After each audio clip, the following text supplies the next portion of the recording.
Je n'ai pas ouvert le coffre parce que je me méfiais de mon mari. Je l'ai ouvert parce que j'avais peur. La semaine précédente, la conseillère de notre banque m'avait appelé pour finaliser notre demande de rachat de crédit immobilier. Elle avait besoin de nos derniers avis d'imposition, de relevés d'épargne, de justificatifs pour nos revenus. En théorie, rien de compliqué. En pratique, depuis quelques mois, l'argent disparaissait de nos comptes comme de l'eau qui s'échappe entre les doigts. Et chaque fois que j'en parlais à mon mari, il me faisait passer pour une paranoïaque. Tu dramatis toujours, Camille, soupirait-il en riant, en déposant un baiser rapide sur mon front. On est loin d'être dans le rouge. Je m'appelle Camille, 37 ans, enseignante de français dans un lycée de banlieue lyonnaise. Lui, c'est Thomas, cadre dans un cabinet de conseil, l'homme qui gère les finances parce qu'il s'y connaît mieux. C'est ce que je répétais à tout le monde depuis des années. Ce matin-là, pourtant, en regardant les chiffres défiler sur notre compte commun, quelque chose s'est crispé à l'intérieur de moi. Trop de retraits liquides, trop de virements étranges avec des libellés fourre-tout comme frais divers ou acompte pro. Et notre épargne, notre précieuse épargne laborieusement constituée depuis notre mariage, avait fondu sans qu'aucun gros projet n'ait été lancé. Alors j'ai pris la clé du petit coffre-fort posé dans notre dressing, coincé entre une pile de draps et une valise.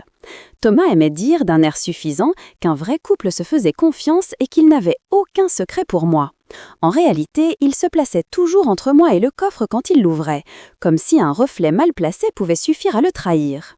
Ce matin-là, il n'était pas là.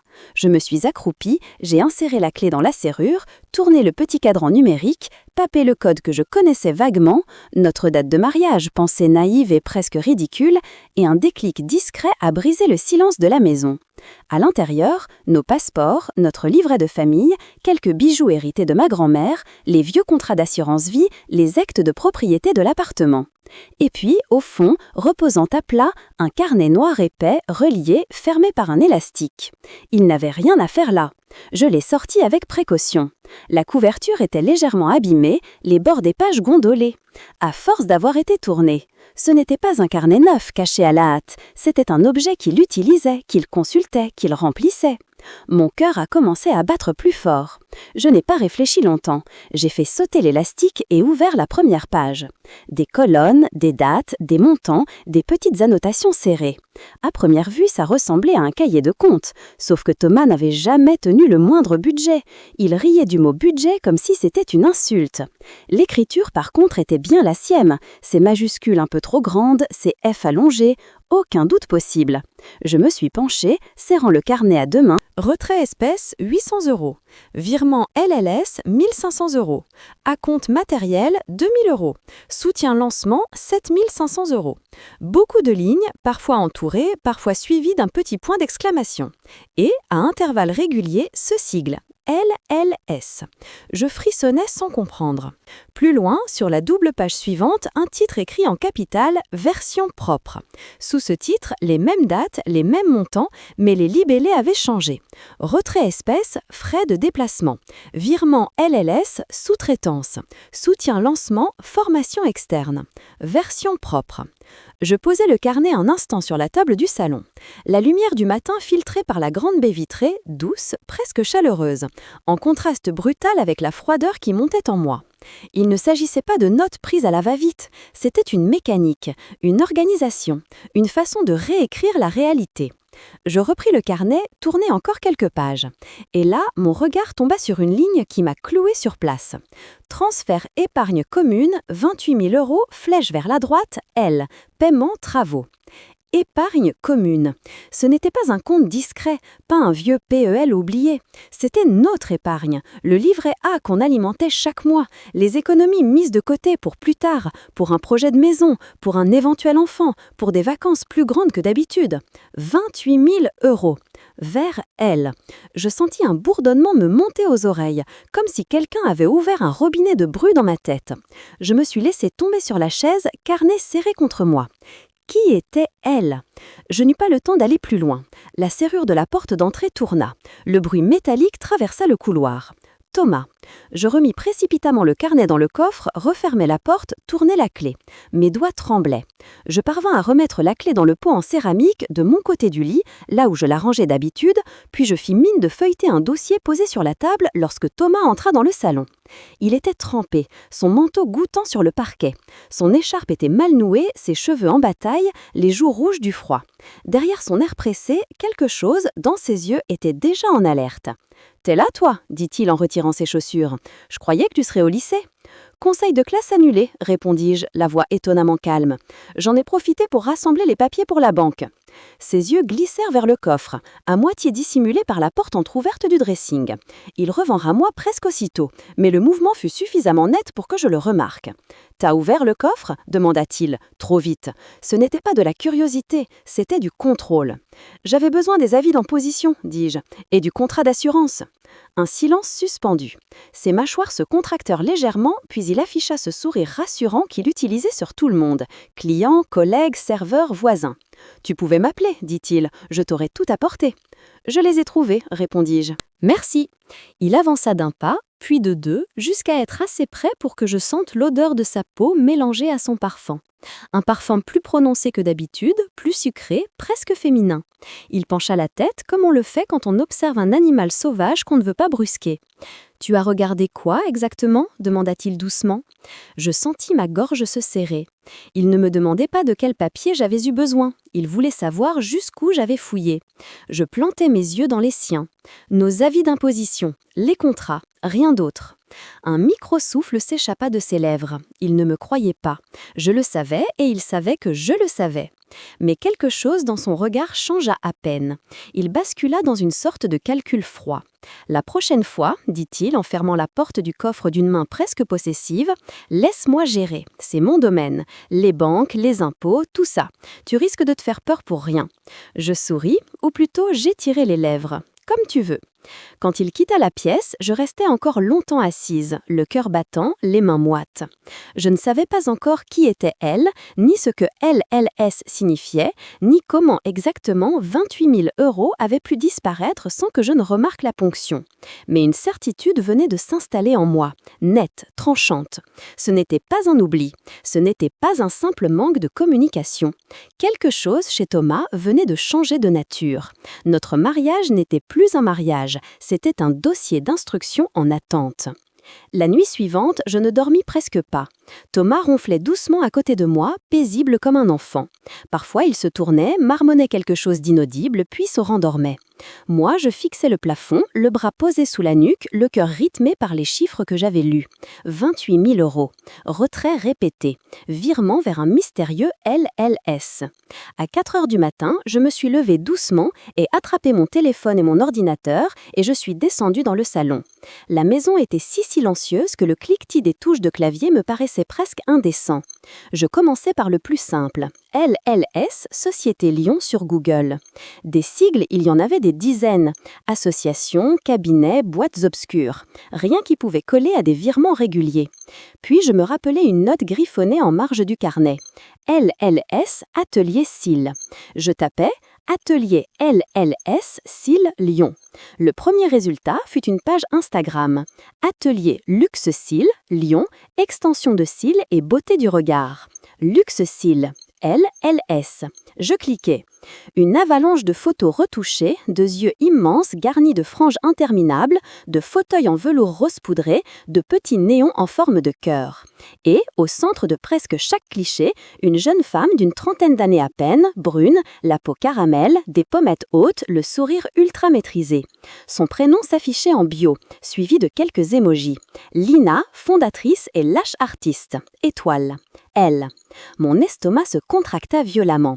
Je descendis le fil, les mains un peu moites. Chaque photo respirait l'argent. Meubles design, miroirs lumineux, machine à café hors de prix, bouquets de fleurs fraîchement livrés chaque semaine. Sous une image montrant le studio entièrement rénové, le texte disait « Quand ton investisseur privé croit plus en toi que toi-même, reconnaissante à la vie. Étourdissement. » Investisseur privé. Je sentis mon cœur manquer en battements. Je remontais, cherchais dans les stories à la une. Une icône avant-après, une icône travaux, une icône merci. Je cliquais sur travaux. On voyait le local à l'origine. Mur blanc défraîchi, sol en lino taché, néon fatigué. Puis les étapes. Faux plafond, parquet, peinture rose poudrée, installation de lustre. Et toujours cette présence invisible qu'elle désignait du bout des doigts. Quand ton investisseur débarque avec des idées plus folles que toi, pleurez main en prière. Je regardais ces vidéos, seule dans mon salon à 5 heures du matin, le ventre serré et je savais déjà, au fond. Mais l'esprit humain a ce talent pour repousser le moment où il accepte la vérité.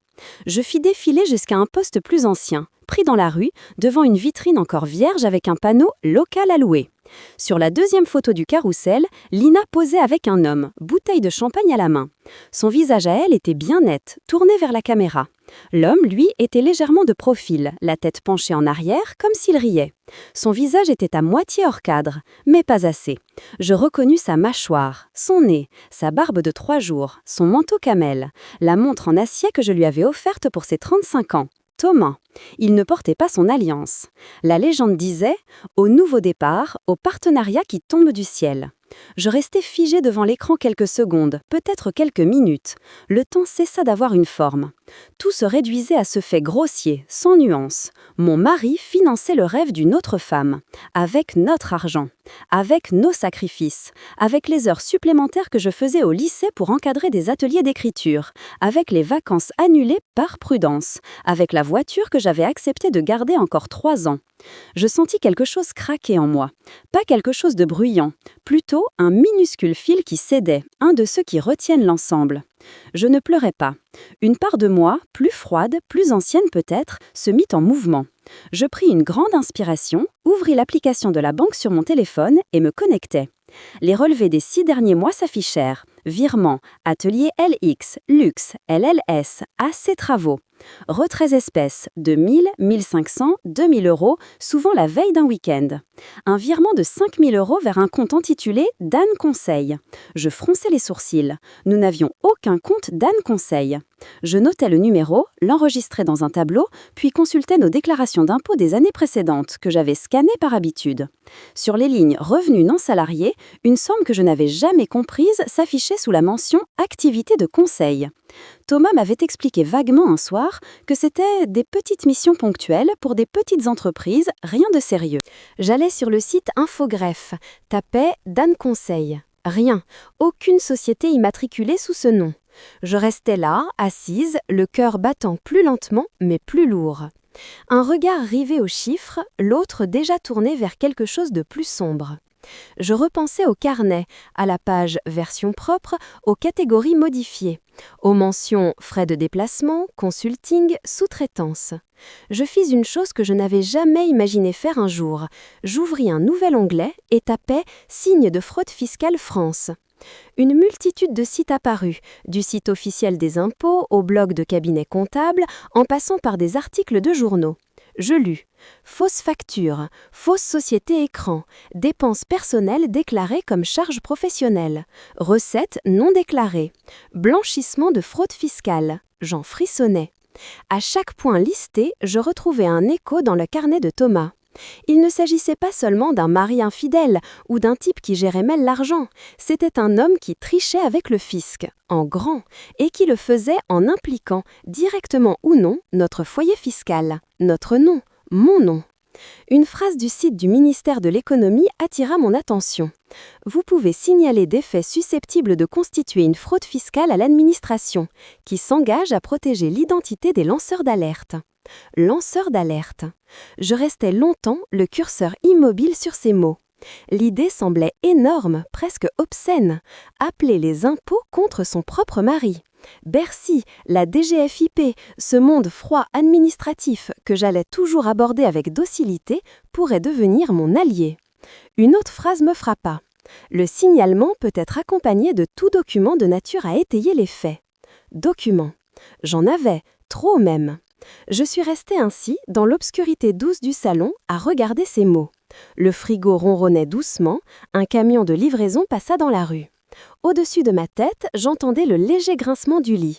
Thomas venait de se retourner. Je n'avais pas encore pris la décision, mais une fois l'idée formulée, elle refusa de sortir de la pièce. Astérisque. La confrontation n'a pas attendu longtemps. Le soir même, après les cours, après les copies corrigées mécaniquement, après un trajet en bus passé à fixer le paysage sans le voir, j'ai posé 2 assiettes sur la table. Pâte au pesto, du très banal. Thomas est rentré vers 20h, sa veste jetée à moitié sur son épaule, le téléphone encore à la main. « Putain, journée dingue !» grommela-t-il avant même de dire bonjour. « Tu es passé à l'atelier Luxil, pas ?» lâchai-je. La phrase m'était échappée comme une flèche trop longtemps tendue. Il s'est figé. Ça a été très léger. Sa main s'est arrêtée au milieu de son geste, son regard s'est voilé une demi-seconde, ses lèvres se sont entr'ouvertes sans qu'un mot n'en sorte. Puis, il a haussé un sourcil, lentement. « Quoi ?» Je sentais mon cœur battre contre ma poitrine, mais ma voix, à ma grande surprise, était stable. « Atelier Luxil. Je crois que Lina, la patronne, te doit beaucoup, non ?» Un silence épais comme du brouillard. Il se mit à rire. Un rire sans joie, sans fond, juste un réflexe. « Tu espionnes les salons de beauté maintenant ?» lança-t-il en posant son téléphone sur la table. « J'espionne nos relevés de compte, répondis-je. Et le carnet, dans le coffre. » Son rire mourut instantanément. Il tira une chaise, s'y assit, posa les coudes sur la table, croisa les doigts devant sa bouche. Ses yeux se firent plus sombres, plus étroits. « Tu avais dit que tu n'avais rien regardé, » dit-il simplement. « J'ai menti, répondis-je. Tu vois, moi aussi je sais faire. » Je n'avais jamais parlé à Thomas comme ça, jamais. La surprise le traversa comme un frisson visible. Il inspira par le nez, lentement. « Très bien, dit-il. Tu as fouillé. Et alors ?» « Et alors, répétai-je incrédule, tu as vidé notre épargne pour financer un salon d'esthétique à une femme dont je n'ai jamais entendu parler. Tu as monté une pseudo-activité de conseil pour couvrir des transferts. Tu t'es littéralement créé une société fantôme pour faire passer tes dépenses pour des charges. Tu appelles ça comment, toi ?» Il leva les mains, comme pour calmer un client. D'abord, tu n'as pas toutes les infos, d'accord ? Ensuite, ce n'est pas vider notre épargne, c'est un investissement, si tu comprenais un minimum la logique. Ne me parle pas comme à une élève de seconde en difficulté, grondai-je. Je comprends très bien ce que je vois. 28 000 € ne disparaissent pas par magie, Thomas. Je vais tout récupérer, s'énerva-t-il. Tu crois que je suis débile ? L'atelier va cartonner. On fera des bénéfices, tu verras, et tu seras bien contente quand on pourra changer de voiture ou partir à la Réunion. Il parlait vite, trop vite, les mains s'agitant, les mots cherchant à combler un vide. Je le coupa net. « Tu couches avec elle ?» Le silence retomba, brutal. Ses yeux s'écarquillèrent une fraction de seconde. Ses lèvres se pincèrent. Il se leva, fit 2 pas autour de la table, comme un lion en cage. Puis il s'arrêta derrière ma chaise. « Tu vas trop loin là, souffla-t-il. Tu extrapoles, tu vois 3 photos sur Instagram et tu te montes un film. » « C'est toi, sur la photo avec la bouteille devant la vitrine vide ?» demandai-je sans me retourner. Il ne répondit pas. Je me levai à mon tour, lentement, et me tournai vers lui. « Est-ce que tu couches avec elle ?» Il finit par hausser les épaules, un sourire tordu au coin des lèvres. « Et si c'était le cas ?» dit-il. « Tu vas faire quoi ? Demander le divorce ? Avec quoi, Camille ? Tu n'as jamais voulu t'intéresser au compte. Tu n'as jamais voulu prendre de risques. Tu as ton petit salaire de fonctionnaire, ta petite stabilité. Sans moi, tu fais quoi ? Tu rachètes notre crédit seul, tu crois ? » Chaque mot était un coup de poignard, non pas parce qu'il avait raison, mais parce qu'il savait exactement où frapper. Il parlait d'argent, mais ce qui l'attaquait, c'était ma valeur. « Tu sais ce qui me fait le plus peur dans ce que tu me dis ?» répondis-je en le fixant. « Ce n'est pas que tu sois infidèle, c'est que tu sois persuadé d'être intouchable. » Il eut un rire bref. « Tu vas aller voir les flics ? Mon mari paie trop souvent des extensions de cils ? Tu crois que quelqu'un va te prendre au sérieux ? » Je ne pensais pas à la police, dis-je, je pensais aux impôts. Le mot le frappa plus fort que si je l'avais giflé. Il pâlit légèrement, ses yeux s'agrandirent, ses mains se crispèrent autour du dossier de la chaise. « Tu ne comprends rien à la fiscalité, lâcha-t-il. C'est compliqué, il y a des optimisations, des montages. »« Fraude, corrigeai-je. Le mot que tu cherches, c'est fraude. » Pour la première fois, je vis de la peur, la vraie, traverser son regard. Fugace, mais bien là. Ses épaules pourtant restèrent carrées, sa voix se fit dure. « Écoute-moi bien, Camille. Tu n'as aucune idée de ce que tu es en train de remuer. Tu crois que tu peux jouer les justicières comme dans un film, et après quoi? Tu crois que tu sortiras indemne si tu fouilles partout? C'est notre foyer fiscal. Tu es lié, toi aussi. Je sentis un frisson parcourir ma colonne vertébrale. Il avait raison sur un point. Si les choses éclataient, je ne pourrais pas prétendre n'avoir jamais signé une déclaration, jamais fermé les yeux, jamais rien vu. C'est ce qu'on appelle la solidarité du couple devant le fisc. Un mot ironique tout à coup. Mais au lieu de reculer, cette pensée fit naître en moi autre chose, une rage froide. C'est justement parce que tu me lies à tes magouilles sans m'en parler que je n'ai plus le luxe de fermer les yeux, répondis-je. Tu m'as mise dans la ligne de mire sans mon consentement. Je vais choisir de quel côté je me place, maintenant. Il eut une moue méprisante. Tu ne feras rien, dit-il. Tu n'as jamais rien fait sans moi. La phrase tomba entre nous comme une pierre. Il attrapa sa veste, prit son téléphone, enfila ses chaussures à la va-vite. « Je sors », lança-t-il. « On parlera quand tu seras redescendu. » La porte d'entrée claqua. Je restai seule au milieu de la salle à manger, les mains posées sur la table, les épaules secouées, non pas de sanglots, mais d'un rire nerveux qui refusait de sortir. Je retournai dans le salon, pris mon ordinateur et rouvris la page du site des impôts avec le formulaire de signalement. La décision, cette fois, ne prit pas des heures. Je commençai à écrire.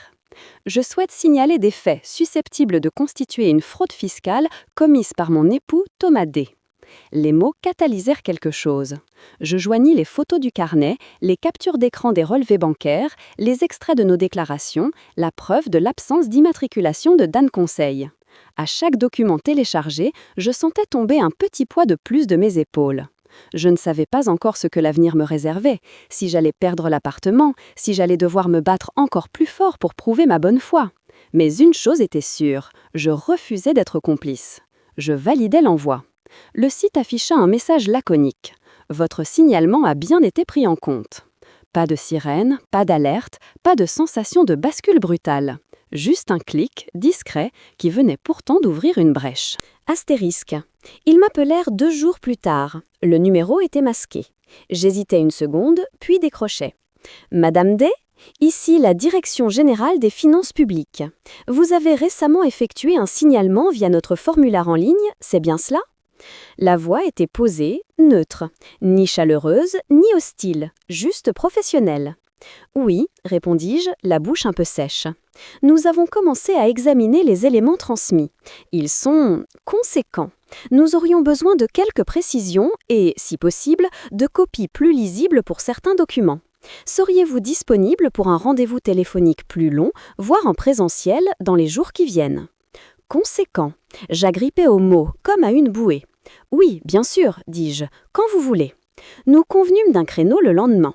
Avant de raccrocher, l'agent ajouta, d'une voix un peu plus basse, « Sachez que votre identité sera protégée dans la mesure du possible. Vous êtes, aux yeux de la loi, lanceuse d'alerte.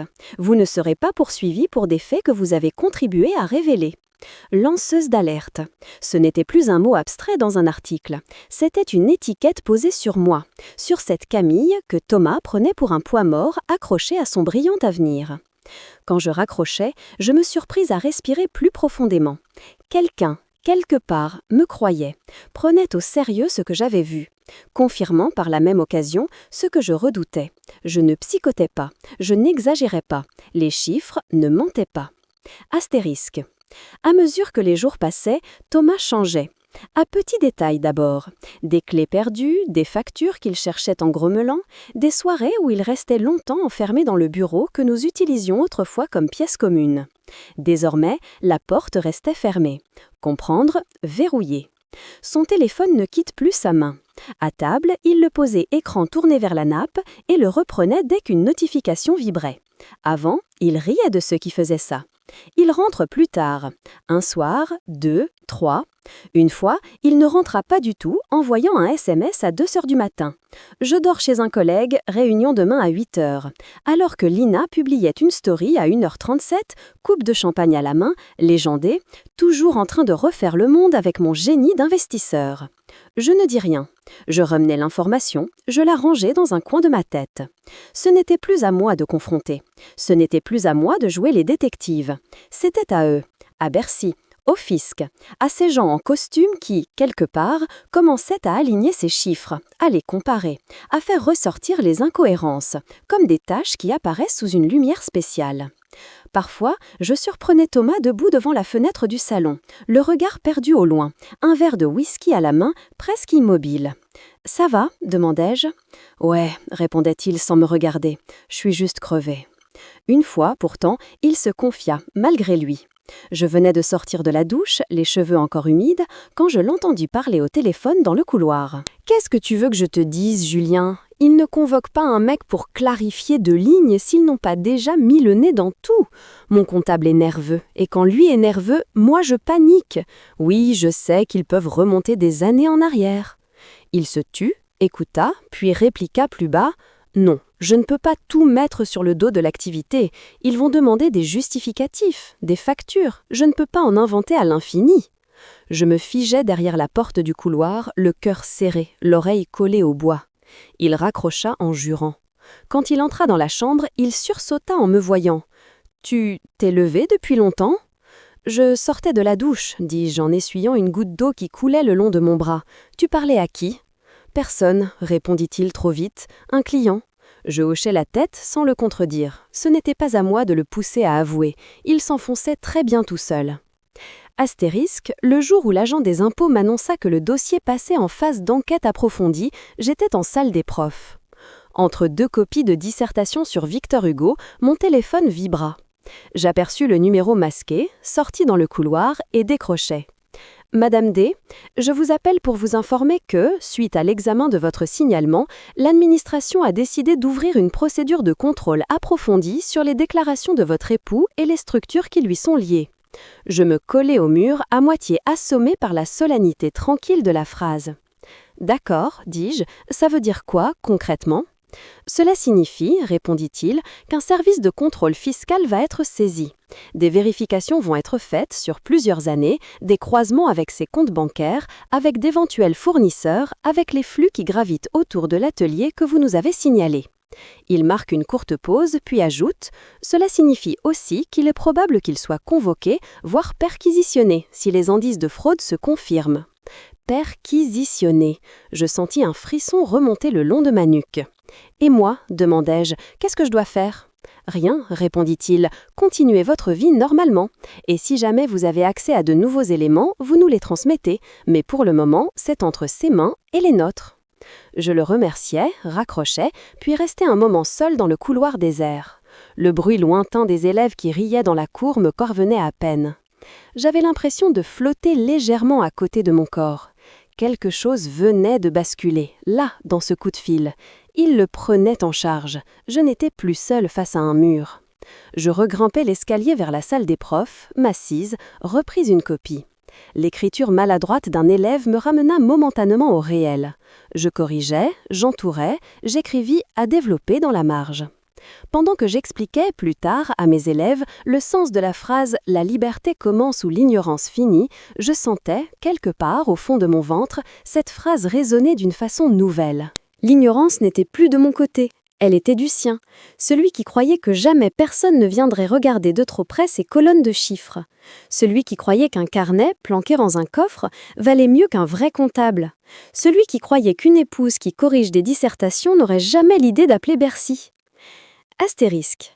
Les semaines suivantes, Thomas se transforma à vue d'œil. Il sursautait quand le facteur sonnait, il vérifiait sa boîte mail toutes les 5 minutes. Son humour, autrefois un peu lourd mais présent, disparut complètement. À la place, une tension constante, vibrante qui imprégnait tout. Un soir, alors que je mettais la table, il resta debout dans l'encadrement de la porte de la cuisine, son téléphone à la main, livide. « Ils m'ont écrit », murmura-t-il. Je déposai les verres, m'essuyai les mains sur un torchon. Qui ? Les impôts. Sa voix se brisa presque sur le mot. Contrôle, ils veulent me voir. Ils parlent de vérification de comptabilité pour... Il avala sa salive. Pour mon activité de conseil. Je sentis mon cœur ralentir, comme pour mieux entendre. Et l'atelier ? demandai-je. Il cligna plusieurs fois des yeux. Comment tu sais qu'il pose des questions sur l'atelier ? Je ne savais pas, je le devinais. C'est logique, non dis-je.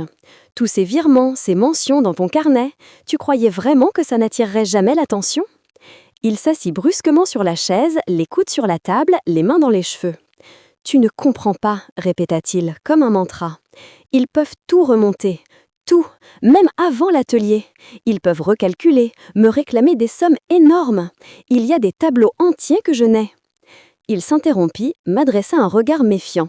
Je te raconte ça, mais tu ne peux pas comprendre, c'est de la technique. De la technique, répétai-je doucement. C'est comme ça que tu appelles ça. Je le regardais, vraiment, pour la première fois depuis longtemps. Sans l'amour qui filtre, sans l'habitude qui adoucit, sans le besoin de l'absoudre. Je voyais un homme qui avait joué, longtemps, avec des règles qu'il pensait destinées aux autres, qui avait confondu ruse et intelligence, qui croyait vraiment mériter plus que ce qu'il déclarait.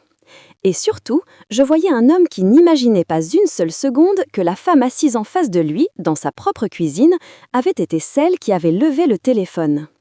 « Continue, pensais-je en silence. Continue de me regarder comme si j'étais un meuble. Pendant ce temps, d'autres te voient pour ce que tu es. » Les mails de l'administration se succéderaient bientôt. Les convocations, les demandes de justificatifs, les rendez-vous avec le contrôleur fiscal qui, j'en étais sûre, ne se laisserait pas entourlouper par un sourire et 3 blagues. La machine était lancée. Et Thomas, lui, ne savait toujours pas qui avait allumé le moteur. Le mail officiel n'est pas arrivé dans notre boîte aux lettres beige au rez-de-chaussée. Il est arrivé dans la sienne, sur son téléphone, sur son ordinateur, sur sa belle façade. Le jour où Thomas a compris que ce n'était plus un simple contrôle de routine, c'est la première fois que je l'ai vu réellement avoir peur. Il était au salon, affalé sur le canapé, son ordinateur sur les genoux, quand j'ai entendu un juron étouffé. « Putain !» Je relevai la tête de mon livre. « Quoi ?» Il ne répondit pas tout de suite. Ses yeux parcouraient l'écran à toute vitesse, ses doigts tapotant frénétiquement le trackpad. Sa mâchoire se crispa, une veine apparut sur sa tempe. « Ils ont transmis dossier », lâcha-t-il finalement. « Qui ?» Les impôts, il reprit, comme si le mot avait un goût amer. La DGFiP, Bercy, je ne sais pas, il parle de transmission au parquet. Parquet. Ce mot-là, je le connaissais grâce aux infos. Des politiques mis en examen pour fraude fiscale, des PDG qui jouaient avec les frontières de la légalité, et une phrase revenait toujours « transmission au parquet national financier ». Je posais mon livre. Et ça veut dire quoi exactement pour toi ? Il se massa le front. Que c'est sérieux, que ce n'est pas juste une régularisation avec une petite amende. Il y a peut-être une enquête pénale. Il parlait vite, mais je remarquais qu'il avait omis un détail. Il n'avait pas dit « pour nous », il avait dit « pour moi ». Je le regardais longtemps en silence. Il commençait à sentir l'odeur du feu. Il ignorait encore qui tenait l'allumette. Astérisque. Les jours suivants, l'atmosphère à la maison devint irrespirable. Le moindre bruit de camion dans la rue le faisait sursauter. Quand l'interphone sonnait, il demandait systématiquement « Tu attends quelqu'un ?» d'une voix tendue. Une fois, le facteur a sonné pour un simple recommandé concernant une livraison.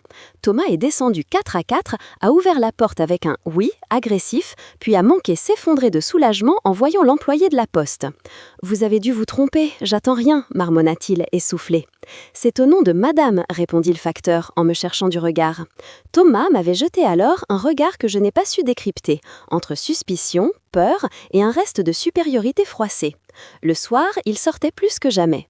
Officiellement pour gérer la crise avec son comptable, pour parler à des potes qui connaissent un bon avocat fiscaliste. En réalité, je savais très bien qu'il passait une partie de ses soirées chez Lina, à l'atelier ou dans son petit 2 pièces du 3e arrondissement. Je trouvais parfois des stories où elle filmait des verres de vin, une pizza sur une table basse, 2 paires de pieds en chaussettes. Jamais son visage à lui. Toujours cette prudence idiote, comme si cacher la moitié suffisait à effacer l'ensemble. Je ne ressentais plus la même douleur crue qu'au début. Elle s'était transformée en quelque chose de plus dur, plus dense, plus solide, un noyau.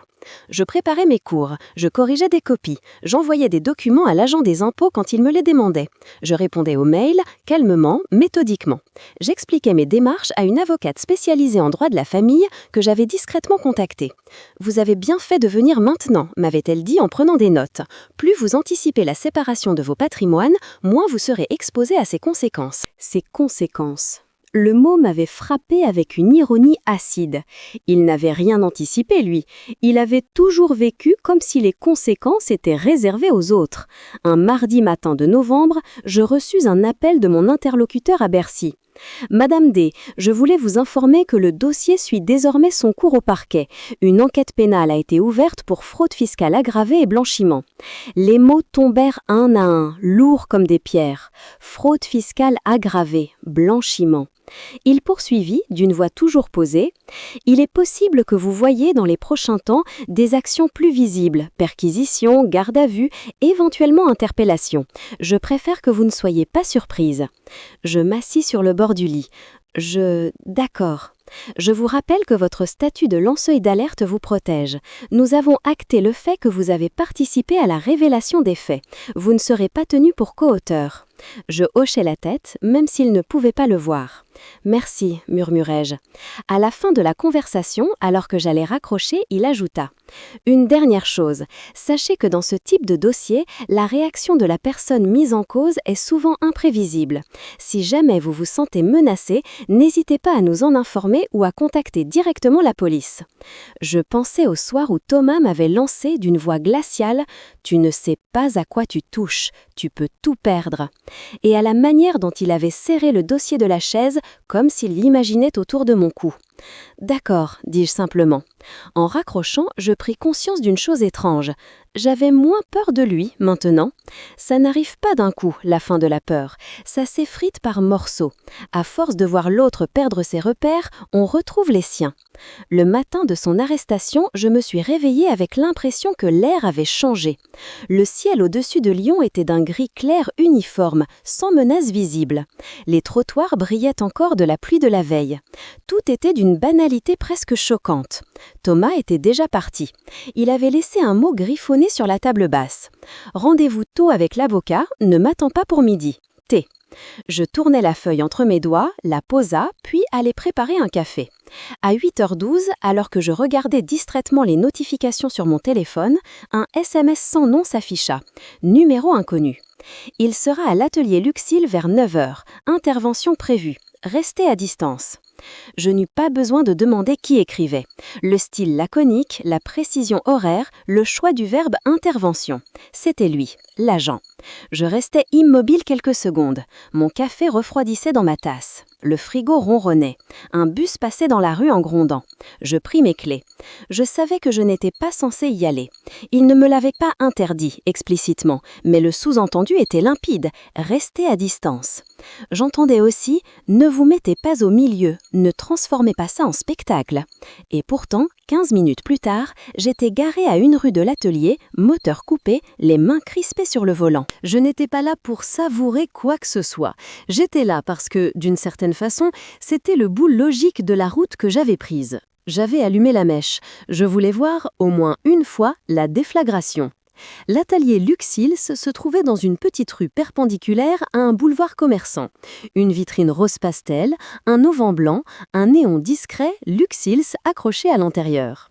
À cette heure-là, le quartier s'éveillait à peine. Une boulangerie qui ouvrait, un fleuriste qui installait ses seaux d'eau, un vieux monsieur qui promenait son chien. Vers 8h55, la petite Twingo gris métallisée de Lina se gara devant le trottoir. Elle sortit, cheveux relevés en chignon, doudoune courte, jean moulant, gros sac en cuir pendu à son épaule. Elle pianota sur son téléphone tout en ouvrant la porte de l'atelier.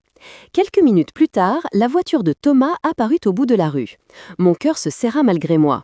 Il se gara en double file, comme toujours quand il se sentait pressé, attrapa son attaché-casse posé sur le siège passager, lissa sa veste, vérifia sa montre. Il avait mis une chemise bleu pâle, une cravate sombre, un manteau long. Il s'était habillé comme pour prouver qu'il restait un homme sérieux, important, malgré le chaos. Il posa le pied sur le trottoir, jeta un regard rapide autour de lui. Je me tassai un peu derrière le montant de la portière, conditionnement idiot, comme s'il pouvait me voir à cette distance. Puis, il entra dans l'atelier. Je regardai l'heure sur mon téléphone, 9h02. Le temps se dilata, se comprima, perdit toute logique. Les secondes semblaient s'étirer comme des chewing-gums collants. Je fixais la vitrine où je distinguais vaguement deux silhouettes en mouvement. À 9h07, une camionnette blanche au logo discret, ministère de l'économie et des finances, tourna dans la rue. Derrière, une voiture banalisée, puis une autre, au look presque trop neutre. Ils se garèrent en enfilade, sans bruit. 4 hommes et une femme en descendirent. Pas en uniforme, pas armés, mais avec cette allure que l'on reconnaît instinctivement. Dossier sous le bras, badge à la ceinture, regard qui balaye tout sans avoir l'air de vraiment regarder. Un 6e homme sortit de la voiture banalisée. Crâne dégarni, manteau sombre, démarche tranquille. Il échangea quelques mots avec la femme qui hocha la tête, puis ils s'avancèrent vers la vitrine. Je sentis mon souffle se raccourcir. L'homme au crâne dégarni poussa la porte, entra le premier. Les autres flanquèrent le trottoir, l'air de simples passants. On ne voyait rien depuis la rue, seulement le reflet du ciel dans la vitre et quelques mouvements flous.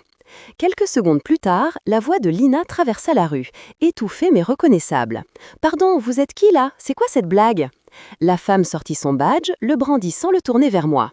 Je n'en vis que le dos plastifié, mais j'entendis sa voix distincte. « Direction générale des finances publiques, contrôle fiscal et enquête. Nous avons un mandat de perquisition. » Mandat, un mot qui cloquait dans l'air. Il y eut un silence.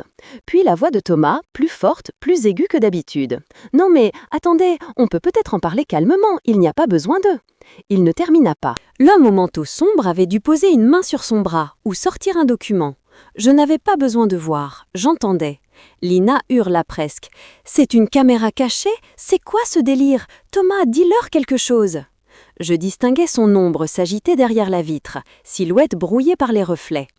À un moment, la voix de l'homme devint plus autoritaire. « Monsieur D, je vous informe que vous êtes placé en garde à vue dans le cadre d'une enquête pour fraude fiscale aggravée et blanchiment.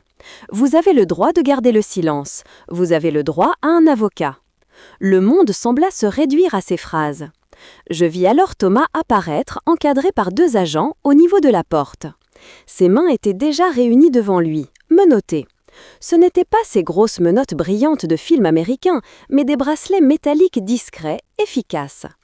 Il avait l'air vidé. Son regard, habituellement tellement occupé à calculer, à impressionner, était d'un vide choqué. Comme si les phrases prononcées ne parvenaient pas à entrer.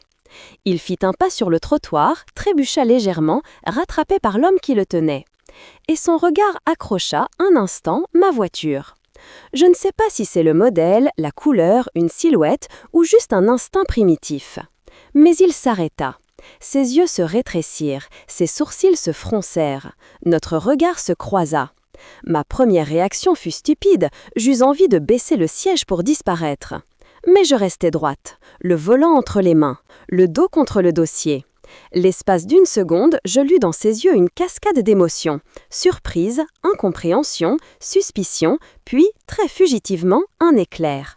Tu savais, tu sais, c'est toi. Ses lèvres remuèrent sans qu'aucun son ne parvienne jusqu'à moi. L'agent lui fit signe d'avancer. Lina apparut à la porte, les mains sur la bouche, les yeux exorbités. « Mais c'est pas possible, Thomas, dis-leur que c'est une erreur !» Il ne se retourna même pas. Les agents le firent monter dans la voiture banalisée. La porte se referma avec un claquement sourd. Les véhicules démarraient en file indienne, silencieux, organisés. La rue reprit, peu à peu, son aspect normal. Le fleuriste continuait à remplir ses seaux. Une mère passait avec sa poussette. Un étudiant en trottinette consultait ses écouteurs. Je sentis mes doigts se desserrer du volant, un par un. Je n'avais pas envie de sourire, je n'avais pas envie de pleurer. J'étais juste vide, comme si mon corps avait enfin déposé à terre un sac à dos immense. Je restai encore quelques minutes à regarder la vitrine rose de l'atelier. Lina était assise à l'intérieur, seule, la tête entre les mains. Elle ne regardait pas dehors, elle ne cherchait pas la voiture de celle dont elle ignorait l'existence jusqu'à ce matin. Je finis par démarrer. Je n'étais pas là pour savourer sa chute, ni la sienne, ni celle de Thomas. J'étais là pour constater, simplement, qu'il existait encore dans ce pays des lignes qu'on ne pouvait pas franchir impunément. Il avait aligné les chiffres, il avait construit son petit château de sable de billets non déclarés. La marée était montée. Astérisque. Les heures qui suivirent furent floues. J'appelai ma mère pour lui dire, d'une voix calme, que Thomas avait été placé en garde à vue pour fraude fiscale. Elle resta silencieuse un long moment. « Tu vas faire quoi ?» finit-elle par demander. « Je ne sais pas encore, répondis-je, mais je ne vais pas le sauver. » Mon téléphone vibra en continu. Sa sœur, son frère, sa mère, des cousins lointains. Certains avaient déjà eu des infos partielles, d'autres se contentaient de « tu peux m'appeler, urgent ». Je décidai de répondre à un seul, au hasard, sa sœur. « Qu'est-ce qui se passe » hurla-t-elle presque. « Maman est en larmes, on a entendu qu'il avait été arrêté, il parle de fraude, de prison, dis-moi que c'est une erreur !» Je me redressai sur le canapé. « Ce n'est pas une erreur, dis-je, il a fait des choses illégales, depuis longtemps. » « Et toi » accusa-t-elle immédiatement, « tu ne disais rien, tu ne savais rien. » Je sais certaines choses depuis quelques mois. Je n'ai pas envie de rentrer dans les détails, mais j'ai fait ce que j'ai estimé juste. Un silence abasourdi. « Tu l'as vendu !» Le mot tomba, acide.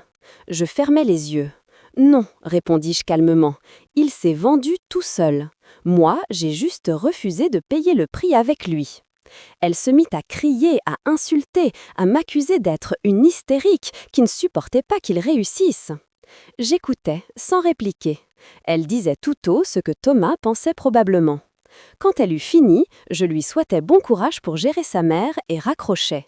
Je ne ressentais pas de culpabilité, seulement une immense fatigue. Astérisque. Les jours suivants, la procédure s'enclencha à un rythme précis, presque mécanique. Je fus convoquée à la brigade financière pour être entendue en tant que témoin. Dans un bâtiment froid, aux murs couverts de dossiers, un policier m'offrit un café tiède dans un gobelet en carton, puis me posa des questions pendant des heures, tout en tapant mon récit à l'ordinateur. « Quand avez-vous découvert le carnet ? Aviez-vous déjà eu des doutes sur la gestion des finances par votre mari ? Saviez-vous qu'il avait créé une fausse activité de conseil ? Avez-vous bénéficié, directement ou indirectement, des sommes non déclarées ? » Je répondis à tout, droit dans les yeux. Je n'avais rien à cacher. J'avais signé des déclarations faites par lui, oui, mais je ne les avais pas rédigées. Et, surtout, j'avais alerté. « Vous avez eu du courage, » me dit le policier, en signant la fin de ma déposition. Je haussai les épaules. « Je ne sais pas si c'est du courage, » répondis-je. C'était ça, ou continuer à me regarder dans la glace en sachant que je laissais faire. Un autre agent, plus jeune, murmura, presque pour lui-même, « La plupart ne le font pas. Ils se taisent, ils espèrent que ça passera. Et parfois, ça passe, jusqu'au jour où ça casse. » Je sortis du commissariat en sentant pour la première fois depuis longtemps mes épaules se redressaient légèrement. Je n'étais pas un dommage collatéraux, j'étais une ligne de bascule. Astérisque. Le divorce fut, ironiquement, la partie la plus claire de tout ce chaos. Mon avocate sortit un grand dossier cartonné, y glissa les pièces une à une. « Compte tenu des éléments, dit-elle en réajustant ses lunettes, nous pouvons demander une séparation de biens dans le cadre du divorce, en arguant du fait que vous n'avez pas été informé de ses agissements et que son comportement met en danger vos intérêts. Nous pouvons également demander une prestation compensatoire, étant donné qu'il gagnait plus que vous et que sa condamnation future n'efface pas les années où ce fut le cas. »« Et l'appartement » demandai-je. « Il est à vos deux noms. » Elle crayonna quelque chose sur un bloc. « Nous pouvons envisager plusieurs options. Le vendre et partager ce qui restera après paiement d'éventuels redressements, ou demander l'attribution temporaire en attendant la fin des procédures. Mais je préfère être franche. Si le fisc estime que des sommes importantes sont dues, l'appartement sera probablement envisagé comme une garantie. » J'hochai la tête. « Je suis prête à partir, dis-je. Je n'ai pas besoin de cet endroit. J'ai besoin d'un endroit à moi, même plus petit, mais où je n'aurai pas l'impression que les murs me jugent. » Elle me regarda avec une curiosité douce. « Vous êtes très lucide, dit-elle. Beaucoup s'accrochent à la pierre comme si leur vie en dépendait. »« Ce n'est pas la pierre qui m'a détruite, répondis-je. C'était lui. » Quelques semaines plus tard, j'emménageais donc dans un 2 pièces au 4e étage d'un immeuble sans ascenseur, du côté de Saxe-Gambetta. Les murs étaient nus, la cuisine minuscule, la vue donnait sur des toits et des antennes. Je n'avais jamais trouvé un endroit aussi beau. Les premières nuits, je dormis mal, non pas parce que Thomas me manquait, mais parce que le silence était différent. Je n'entendais plus ses pas, ses soupirs, sa voix parler au téléphone à minuit avec Lina ou son avocat. Je n'entendais plus rien de lui. Ma vie reprenait un autre rythme. Le mien. Astérisque. Quand le procès eut lieu, quelques mois plus tard, je choisis d'y assister. Je n'y étais pas obligée, je n'étais ni partie civile ni accusée, juste concernée. Mon nom apparaissait dans le dossier, comme épouse, comme lanceuse d'alerte, comme témoin. Le tribunal correctionnel de Lyon avait ce mélange de solennité et de fatigue qu'ont tous les lieux de justice. Des bancs en bois usés, des dossiers empilés, des robes noires qui flottaient sur des silhouettes pressées. Des destins empilés en attente d'être triés. Thomas était assis dans le box des prévenus. Il portait une chemise blanche ouverte au col, sans cravate. Il avait maigri. Ses cheveux, autrefois soigneusement entretenus, étaient plus longs, vaguement en bataille. Il ne portait plus ce parfum fort que j'avais appris à associer à ses mensonges. Juste une odeur d'homme, banale. Quand je suis entrée, il a tourné la tête. Nos regards se sont croisés. Il a tressailli à peine, comme surpris de me voir là. Je me suis assise sur un banc, ni au premier rang, ni au fond, juste à une distance où je pouvais le voir sans être happée. Le président a commencé à parler, d'une voix posée. Il a demandé l'identité de Thomas, son adresse, sa profession. « Actuellement sans emploi », répondit-il, la voix feintement rauque. Le procureur a lu le réquisitoire. Montant dissimulé, manœuvre frauduleuse, création d'une fausse activité de conseil, facture inexistante, utilisation de l'atelier de l'INA comme véhicule de blanchissement. L'ensemble de ces éléments démontre un système construit, pensé, non pas un simple oubli ou une erreur ponctuelle, conclut-il. Monsieur D a, pendant plusieurs années, organisé sa propre impunité au détriment de la collectivité. L'avocat de Thomas plaida bien sûr. Il parla de pression, de peur de perdre son statut, de dérive progressive, de confusion entre optimisation et fraude. Il fit vibrer la corde de l'homme dépassé par son propre système, de l'entrepreneur qui pensait s'en sortir en jouant un peu avec les chiffres. Thomas, lui, baissait la tête, hochant parfois, se redressant quand son avocat mentionnait ses qualités humaines, son engagement auprès de sa famille. Je sentis un rire sec remuer au fond de moi. Famille. Je ne me sentais plus concernée par ce mot quand il le prononçait. Le président du tribunal lui donna la parole. « Souhaitez-vous ajouter quelque chose, messieurs D ?» Thomas leva la tête. Je l'avais entendu, dans ma vie, parler avec verbe, s'enflammer sur des sujets futiles, se vanter, séduire, convaincre. Là, sa voix n'était qu'une ombre. « Je reconnais que j'ai fait des erreurs, dit-il. Je ne me rendais pas compte, au début, de l'ampleur de ce que je faisais. Je pensais... » Il s'interrompit, chercha mes yeux dans la salle. « Je pensais que tout le monde faisait un peu ça, que c'était normal de se débrouiller. Je n'ai jamais voulu léser ma femme. » Je sentis plusieurs regards se tourner vers moi, comme si j'étais un élément du décor qu'on venait de mentionner. Je ne bougeais pas. Je savais qu'il mentait encore un peu, même dans sa contrition. Peut-être pas totalement. Peut-être qu'il se persuadait vraiment qu'il n'avait jamais voulu. Mais les pages du carnet, elles, disaient autre chose. Elles ne parlaient pas d'accident, elles parlaient de calcul. Après un délibéré qui me sembla durer à la fois 5 minutes et une éternité, les juges revinrent. Le président prit une inspiration.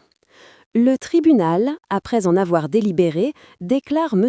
Thomas D coupable des faits de fraude fiscale aggravée et de blanchissement qui lui sont reprochés. En répression, il le condamne à une peine de 3 ans d'emprisonnement, dont 24 mois fermes, le surplus assorti d'un sursis probatoire avec obligation. Il prononce également une amende de, le montant s'échappa de ma mémoire, trop élevé pour mon esprit à ce moment-là, ainsi que la confiscation des biens et sommes saisis dans le cadre de la procédure. 3 ans. Le chiffre se grava en moi. Thomas encaissa le verdict sans éclat. Pas de cris, pas de supplications, juste un léger vacillement, une main qui chercha le rebord du box. Son avocat posa une main sur son épaule. Ils échangèrent quelques mots à voix basse que je ne pus entendre. Je sortis du tribunal parmi d'autres inconnus, chacun absorbé par ses propres drames. Sur les marches, je m'arrêtai un instant, levai les yeux vers le ciel. Un rayon de soleil timide perçait entre 2 nuages. Je n'avais pas envie d'applaudir, je n'avais pas envie de crier « justice ».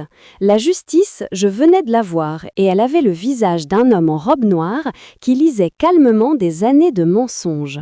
Je ressentais simplement une étrange clarté. Ce qui devait arriver était arrivé. Il avait pris des décisions. Le monde avait répondu. Astérisque. Ma vie après Thomas ne se transforma pas en conte de fées. Elle ne se transforma pas en drame non plus. Elle devint simple, Le matin, je me réveillais dans mon petit appartement avec la lumière qui filtrait entre les rideaux en coton. J'entendais les bruits de la cour intérieure, une voisine qui étendait son linge, un enfant qui refusait d'aller à l'école, un scooter qui démarrait trop fort. Je préparais du café, je tarquinais une biscotte, je corrigeais quelques copies avant d'aller au lycée. Je prenais le métro, observant les visages fatigués, concentrés, absents. J'aimais cette sensation d'anonymat. Au lycée, je retrouvais mes élèves, leurs insolences, leurs fulgurances, leurs impatiences. Je leur faisais lire des textes sur la justice, la morale, la liberté. Parfois, certaines phrases me heurtaient d'une façon nouvelle. On ne naît pas lâche, on le devient en s'asseyant trop souvent. Je ne savais plus de qui c'était. Peu importait. Je savais, moi, que j'avais longtemps été assise. Je ne l'étais plus. Le soir, je rentrais chez moi sans craindre de voir débarquer un huissier ou un contrôleur. Le dossier de Thomas suivait son cours. Mon avocate me tenait au courant. Impositions séparées, négociations sur l'appartement, inventaire des biens. C'était fastidieux, parfois épuisant, mais c'était clair. Sa mère tenta de me recontacter à plusieurs reprises. Je répondis une fois, par politesse. Elle sanglotait, m'implorait de revenir sur ma décision, de l'aider. « Je ne peux pas, dis-je doucement, et même si je le pouvais, je ne le ferais pas. »« Mais vous étiez un couple !» s'écria-t-elle. « On ne livre pas son mari comme ça !» Je laissai un silence s'installer. « C'est lui qui nous a livrés, » répondis-je finalement. Tous, à son ego, à sa soif d'argent, à ses combines. Moi, j'ai juste refusé de rester ligotée dans le coffre avec lui. Elle raccrocha, indignation mêlée à la douleur. J'eus un pincement au cœur pour elle, pas pour lui. Elle n'avait rien choisi, moi, si. Un soir d'été, alors que la chaleur commençait enfin à retomber sur la ville, je me retrouvais à marcher le long des quais du Rhône. Les gens étaient assis sur les berges, une bière à la main, des pizzas en carton posées entre amis, des rires qui montaient, des musiques qui débordaient de petites enceintes portables. Les péniches glissaient doucement, lumières allumées. Je m'assis sur un banc, seul, face à l'eau. Mon esprit dériva. Je pensais à la femme que j'étais 2 ans plus tôt, persuadée que la plus grande peur de sa vie serait un mauvais bulletin trimestriel d'un élève ou un réaménagement des horaires de cours. À celle qui s'appuyait sur Thomas comme sur une poutre qu'elle croyait solide. Je pensais à la Camille de la nuit du carnet, les mains tremblantes, le cœur en miettes, qui découvrait que la poutre était pourrie de l'intérieur. Et à moi, là, maintenant. Je n'étais pas devenue une héroïne, je n'étais pas devenue une experte en finance ou en justice, je n'avais pas gagné au loto, je n'avais pas rencontré un prince charmant. J'avais simplement cessé de me raconter que je ne pouvais rien faire. Un bateau-mouche passa, ses lumières dessinant des reflets mouvants sur l'eau. Une voix dans un micro commentait les ponts, les monuments, l'histoire de la ville. Je sortis mon téléphone. Sur l'écran d'accueil, plus aucun message de Thomas. Plus de photos de vacances tronquées. Plus de notifications de notre ancienne banque commune. Juste des rappels de rendez-vous, des mails d'élèves, quelques conversations avec des amis qui étaient restés. Je réfléchis à ce que je ressentais, vraiment en ce moment précis. Pas de haine, elle s'était diluée, usée, remplacée par quelque chose de plus tiède, presque indifférent. Comme un vieux film qu'on a vu trop souvent pour encore s'agacer des mêmes scènes. Pas non plus de triomphe, juste une certitude. Thomas avait dilapidé nos économies pour une autre, pour se prendre pour un nom important, un mécène moderne, un génie de l'optimisation. Il avait cru être au-dessus des règles. Il avait pensé que je ne serais jamais capable de lever la tête, encore moins le téléphone. Il s'était trompé. Je regardais les lumières qui dansaient sur le Rhône, la douceur du soir qui caressait ma peau, la vie qui continuait, indifférente aux drames individuels. Une phrase me vint, s'imposa, claire, nette. Il a dépensé nos économies pour elle. Moi, je l'ai envoyé en prison. Et surtout, pensais-je en me levant, en lissant ma jupe avant de reprendre ma marche le long des quais. En faisant ça, je ne l'ai pas juste puni, lui. Je me suis sauvée, moi. Je me suis arrachée de son sillage, de ses mensonges, de sa façon de me faire croire que je n'étais rien sans lui. La vérité était là, simple, nue, presque banale. Je n'étais peut-être pas grand-chose, mais j'étais à moi. Et c'était largement suffisant pour recommencer autrement. Je remontais la rue vers mon appartement, les lampadaires allumés, les volets tirés, les odeurs de cuisine familiale s'échappant des fenêtres ouvertes. Ma vie n'avait plus rien d'exceptionnel. Et, pour la première fois depuis très longtemps, ça me convenait parfaitement.